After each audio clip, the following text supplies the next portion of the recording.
দর্শক, এই মুহূর্তে সিলেট থেকে ঈদ বিনোদনের খবর জানাতে আমাদের সঙ্গে সরাসরি যুক্ত হচ্ছেন প্রতিনিধি মৃণাল কান্তি দাস। মৃণাল, সিলেটের চা বাগানগুলোতে বিনোদন পিপাসুদের ভিড় আপনি কেমন দেখছেন, আমাদেরকে জানাবেন।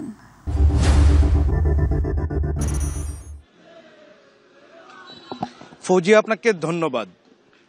ঈদ উল ফিতরের ছুটিতে কিন্তু প্রকৃতিকন্যা সিলেটের প্রতিটি পর্যটন কেন্দ্রেই কিন্তু পর্যটকদের উপচে পড়া ভিড় লক্ষ্য করা যাচ্ছে। আমরা অবস্থান করছি সিলেট মহানগরীর কাছাকাছি অবস্থিত তারাপুর চা বাগানে। আমি যদি চা বাগানের পরিস্থিতিটা আপনাদেরকে দেখাতে চাই এবং আপনার মাধ্যমে যদি মাই টিভির দর্শকদের জানাতে চাই, ঈদ উল ফিতরের দীর্ঘ ছুটিতে কিন্তু সিলেটের চা বাগানগুলোতে বেড়েছে পর্যটকদের পদচারণা।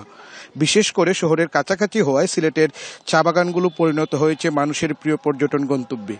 নানা বয়সী পর্যটকরা এসেছেন বন্ধু বান্ধব পরিবার নিয়ে, খুঁজে নিচ্ছেন শান্তির মুহূর্ত এবং প্রাকৃতিক সৌন্দর্য। চা বাগানে আসা অনেকেই কিন্তু গান করছেন, কেউ আবার একে অপরের সাথে আনন্দে মেতে উঠেছেন, কেউ বা স্মৃতি ধরে রাখতে ক্যামেরায় ছবিও তুলছেন।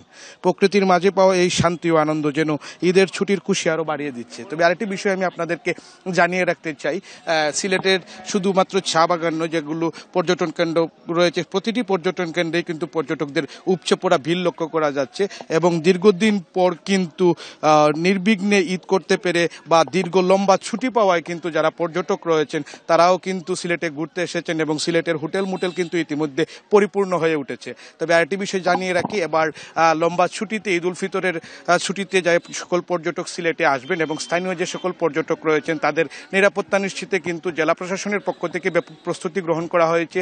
জেলা প্রশাসনের পাশাপাশি কিন্তু পুলিশ প্রশাসনের পক্ষ থেকেও কিন্তু 5 স্তরের নিরাপত্তা ব্যবস্থা নেওয়া হয়েছে। আসলে এই ছিল সিলেট থেকে চা বাগানে পর্যটকদের উপস্থিতি এবং পর্যটন কেন্দ্রের সার্বিক পরিস্থিতির আমার কাছে সর্বশেষ। ফৌজিয়া। মৃণাল, আপনাকে ধন্যবাদ। দর্শক, সিলেট থেকে এতক্ষণ আমাদের সঙ্গে সরাসরি যুক্ত ছিলেন প্রতিনিধি মৃণাল কান্তি দাস।